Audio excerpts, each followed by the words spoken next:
Hello, dear friends. This is Phone Support Channel.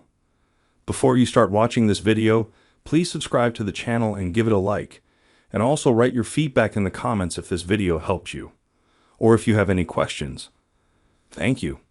In this video, I want to show and tell you how to disable your Google Photo backup. To do this, you go into the app, Google Photo.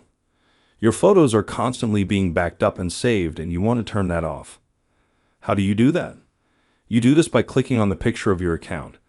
Then you go down a little bit further, and then click on Google Photo Settings, and click on the first option, Backup, and just turn it off.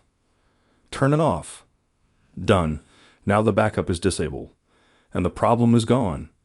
As you can see, it's a very quick and easy way to do it. Done. There is nothing complicated.